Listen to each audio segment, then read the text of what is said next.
E allora eccoci qua, una buona serata, nuovamente una buona serata a tutti i nostri telespettatori e benvenuti a questa puntata di TV7 Match. Apriamo con la storia, parliamo con la storia d'Italia, possiamo dire, storia dell'economia italiana. Ricordo gli ospiti che abbiamo in studio. Buonasera a Settimo Gottardo, sindaco di Padova, buonasera a Michele Boato dell'Ecosistituto Veneto Alex Langer e buonasera all'ingegner Matteo Segafredo, già dirigente, io la chiamo così, insomma, se può andare bene, dell'Enel in Veneto. Allora, Ermanno, torniamo al 1962, anzi forse anche un pochino più indietro, perché la storia dell'energia elettrica è una storia che parte un po' da lontano, no? Parte da Tesla praticamente, lui l'inventore della elettricità, del sistema elettrico alternato, no?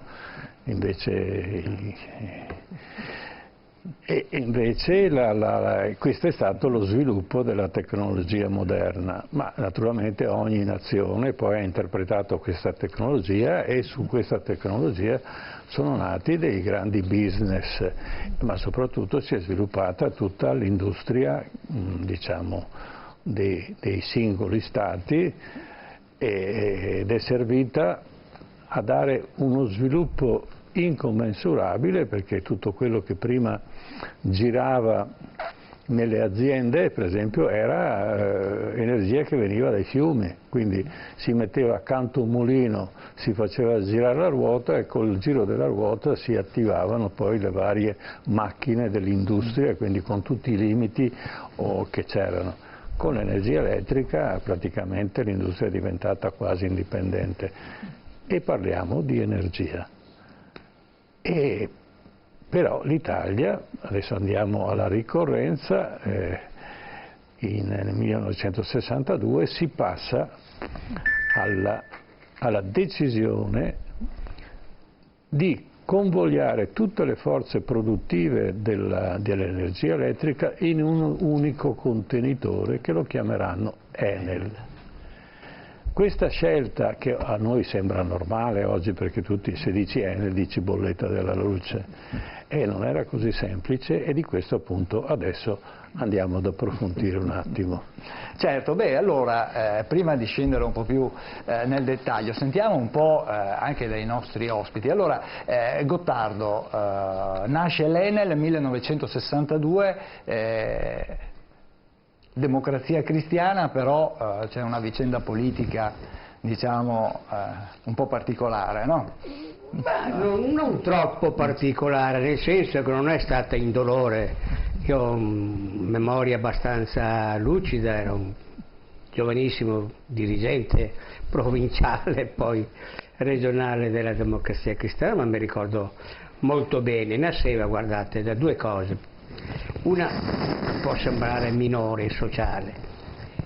Quei politici democristiani e non solo, che riuscivano nei singoli paesi a garantire che arrivava l'autobus, il pullman e l'energia elettrica, avevano la maggioranza in quei paesi lì. E anch'io andavo nella bassa padovana, c'erano comuni importanti attorno a Bagnoli e così via, dove non c'era la corrente elettrica, sapete.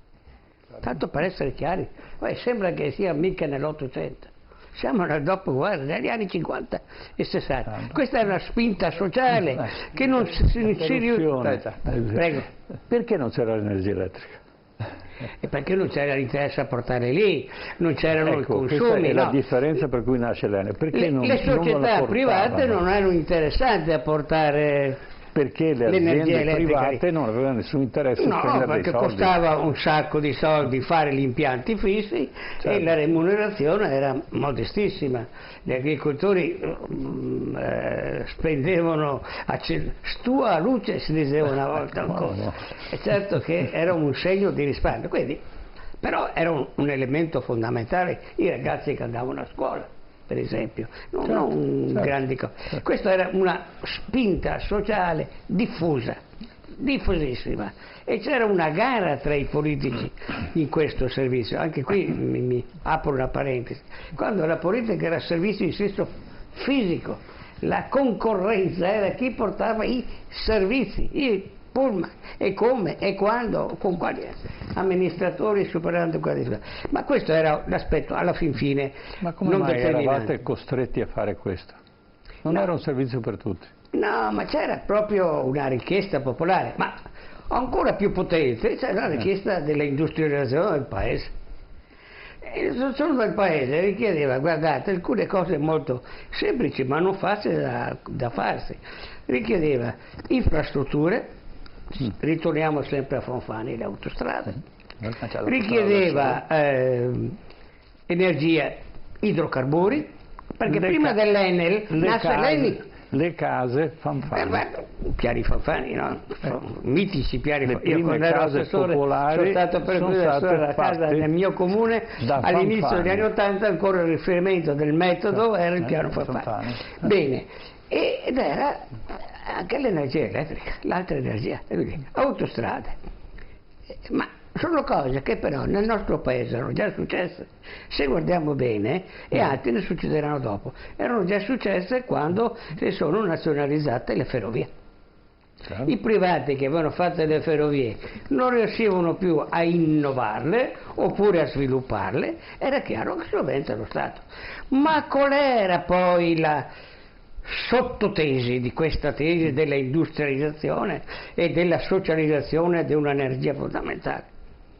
C'era una missione anche più grande, non detta subito, però fatta subito, che era quella che oltre a fare liberalizzare una massa enorme di denaro, quindi un'opera di fiducia verso il capitalismo italiano di allora, non tanto una così punizione anticapitalistica, è il contrario, liquidavano con un accordo di fatto non scritto ma politicamente era scritto di investire nella chimica.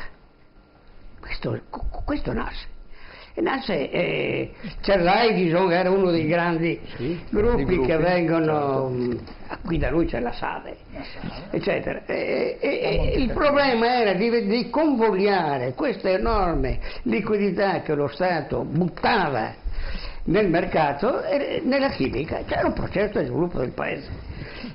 Tant'è che la chimica in Italia diventa poi, nei decenni successivi, nel decennio successivo, veramente è un competitor mondiale, talmente forte mondialmente, la Montedison, Moprel, vi ricordate, Bramieri, che il capo, il protagonista di questa operazione Gardini muore, cioè viene suicidato. Ecco, perché la storia è sempre collegata, è sempre profondamente collegata. La domanda è dire: è stata un'operazione riuscita, perché poi noi dalla chimica con la morte di Gardini siamo nella competizione mondiale, siamo stati messi sotto, questa è la verità, non siamo più. Noi avevamo il premio Nobel Nata e con il Nobel Nata noi abbiamo tutta una serie di primazie, anche dietro c'è ricerca scientifica, è un paese che si sviluppava, quindi adesso non è solo energia. Non correre troppo, passiamo la parola a Michele Boato, che torniamo sempre all'inizio, perché viene fondata l'Enel, c'è un motivo, e perché viene fondato l'Enel solo nel 1962, quando tutti gli altri paesi europei, prima e subito dopo la guerra, avevano già, chiamiamo nazionalizzato, che sembra una brutta parola ma era una parola molto saggia, avevano già nazionalizzato l'energia elettrica, Francia prima, Inghilterra dopo, e producevano 4 volte più energia di noi. Prego. C'era una strana situazione per cui il rooseveltismo, lo statalismo produttivo, Roosevelt anni 30, in Italia era stato attuato da Mussolini, per cui essere antifascisti qualche volta voleva dire essere anche contro questo tipo di statalismo. C'è un forte sentimento antistatalista in Italia, diffusissimo, perché l'Italia è un'Italia di regioni e non di Stato, e quindi era già di per sé una premessa. E questi personaggi come Fanfani, come Moro, anche come De De Gasperi, erano strani. Perché, De Gasperi un po' meno. ma anche De Gasperi erano un po' strani, che vedevano nello Stato una cosa... Fanfani era stato fascista, poi era diventato antifascista perché bisognava essere antifascisti con la Costituente, benissimo, però era rimasto in lui questo filone emerge alla grande negli anni 60, non solo con l'energia elettrica, c'è una serie di riforme, i piani casa l'abbiamo detto, le scuole e l'altro, dove lo Stato comincia ad essere l'elemento principale, cioè è la politica del welfare americano, che arriva anche qui, avendo avuto di mezzo la ricostruzione che era stata lasciata in mano ai privati, perché lo Stato era stato distrutto anche dal fascismo, era stato costruito ma poi era stato portato al macero con la guerra e con tutte le conseguenze della guerra. Quindi in Fanfani c'è questo filone, per cui c'era una forte, come dire, era un uomo che divideva totalmente l'Italia, Fanfani, non si poteva essere neutri rispetto a lui, o si era fanfaniani, d'accordo con lui, o si diceva come eravamo noi a un certo punto, Voi? noi Cioè? di lotta continua, dicevamo fanfascismo. Sì. Pensate, questa parola, l'ha inventata il Manifesto questa parola, ma poi era stata ripresa da tutta la sinistra, non solo extraparlamentare, anche buon pezzo del comunista, perché questo piccoletto, questo uomo piccolo veniva visto anche come un nemico. Beh, perché ne abbiamo anche adesso uno di piccolo che fa danno. E ne abbiamo uno di piccolo anche adesso, ma è un po' meno non aveva quella statura, tra virgolette, non ha quella statura. Non lo sottovaluti. Va bene, lasciamolo, non nominiamolo in vano. E c'era un'antipatia fortissima, perché si capiva che con lui, nel bene e nel male, perché non era solo nel bene ma era anche nel male, e lo Stato stava riprendendo in mano la situazione italiana, che non era così chiara, insomma, in quel momento. In quel momento abbiamo passato 5 anni di guerra per bande, dal 45 vorrei al 50. aggiungere, la interrompo un attimo, che statalismo a quell'epoca vuol dire stalinismo.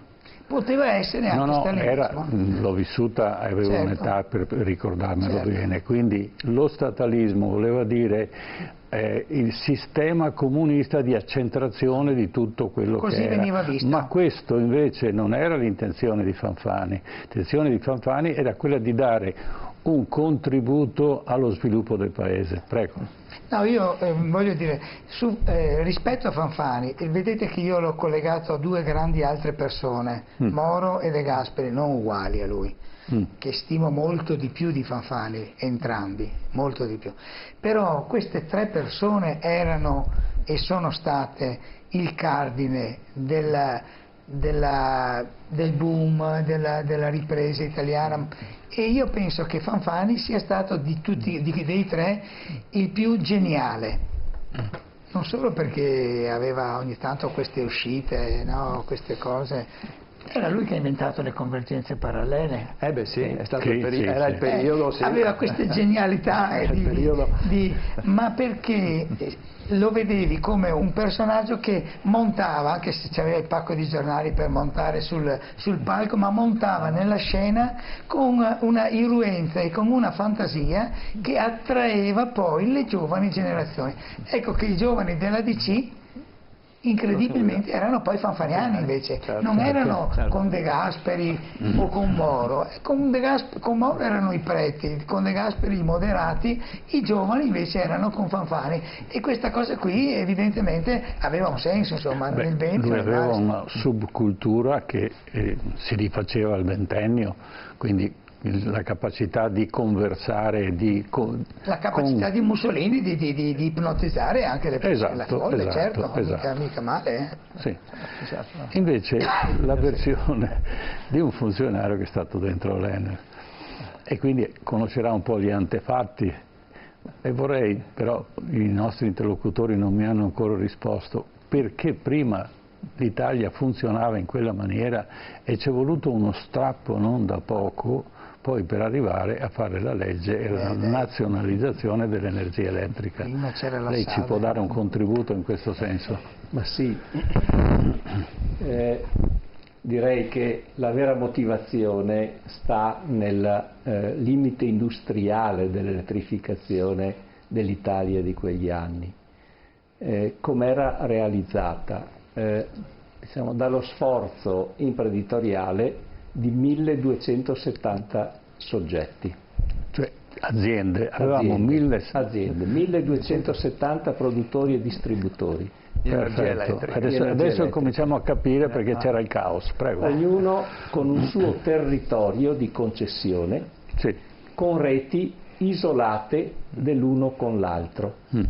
Non si potevano scambiare neanche la corrente. Non si poteva scambiare energia se non in punti definiti e ovviamente con le misurazioni, perché lo scambio era una cessione o un acquisto.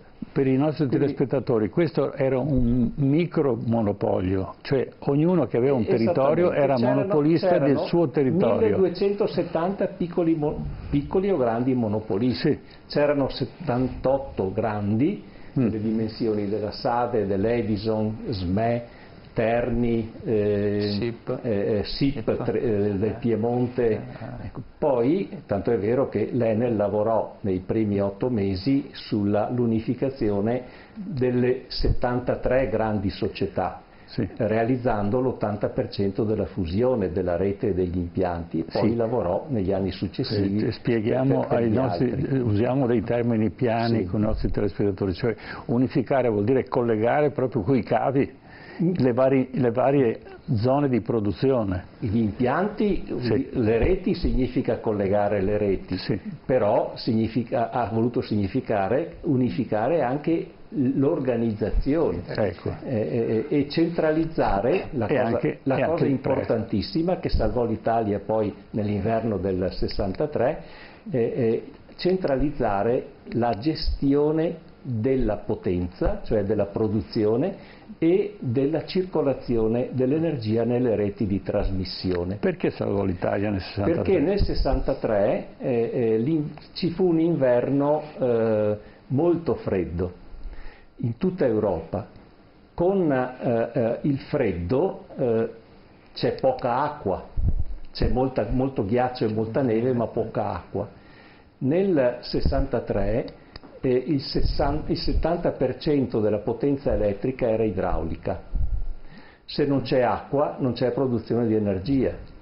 Ecco, l'Enel, in modo particolare il primo direttore generale Angelini, realizzò questo coordinamento con la gente in gamba che già lavorava dentro all'Enel, evitando il razionamento dell'energia, come fecero tutti gli altri, invece i grandi paesi europei, la Germania, la Francia e anche l'Inghilterra, seppur aveva impianti termoelettrici. Quindi se non ci fosse stato questo collegamento tra i vari punti di produzione, parte dell'Italia sarebbe stata oscurata. Certamente, ci sarebbe stata una interruzione o programmata o accidentale dell'energia elettrica nel Paese.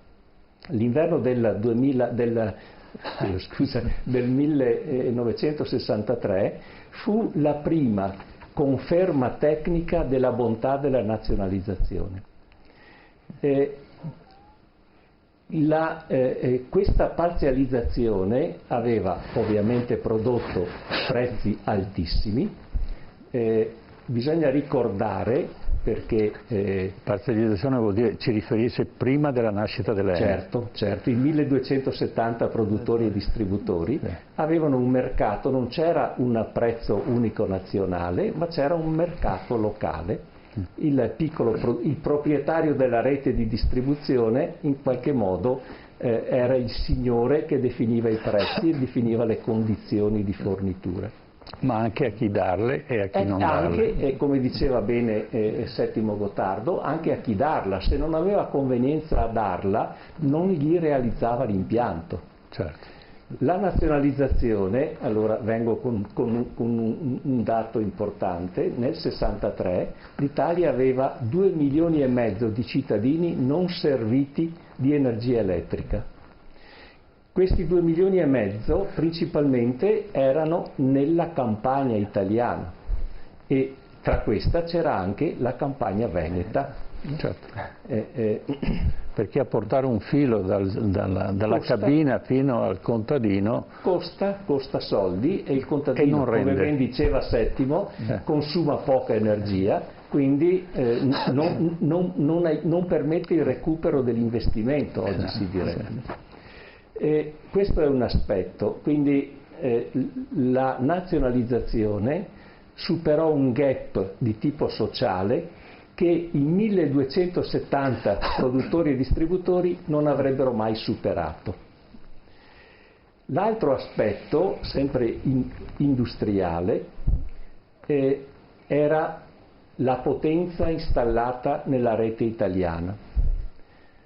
C'erano 10.000 megawatt installati in tutta la rete italiana, con la produzione di circa 40 miliardi di kilowattora. Sono importanti i numeri per capire che cosa ha fatto un soggetto industriale. Nel 92, quando è stata decisa la cosiddetta liberalizzazione, il mercato elettrico italiano e la produzione delle centrali nazionali, che voleva dire Enel, raggiungeva i 340 miliardi di kilowattora. Quindi facciamo le proporzioni e capiamo cosa è successo. Nei primi 3 anni di vita dell'Enel furono messi in servizio 5.000 megawatt, vuol dire metà della potenza che c'era al momento della nascita dell'Enel, in nuovi impianti. Questo ha reso possibile il boom economico che era fondato sul manifatturiero. Il manifatturiero ha bisogno di molta energia.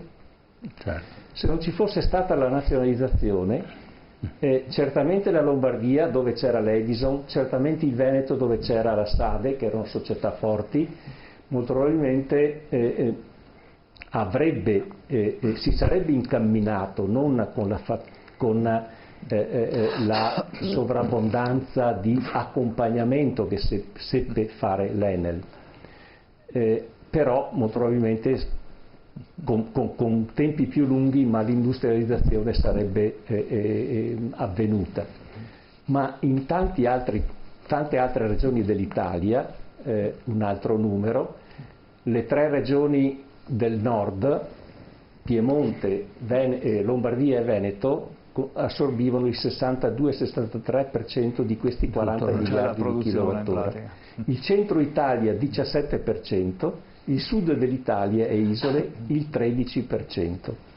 Quindi certo, questi numeri ci dicono come stava camminando. Ci dicono lo stato dell'Italia, certo, e giustificano dal punto di vista industriale ed economico quanto è avvenuto. Certo. Che, come è stato detto qui prima, non era un processo di sovietizzazione, la nazionalizzazione, certo, era la risposta ad un'esigenza industriale, ad un'esigenza di infrastrutture industriali per spiccare il salto, certo, che poi l'Italia ha visto. Che ha fatto che poi appunto è arrivato al boom economico. Credo che abbiamo, la interrompo perché abbiamo un break pubblicitario, anche noi dobbiamo campare, ma poi parleremo anche della democratizzazione che crea l'Enel. Certo, a tra poco.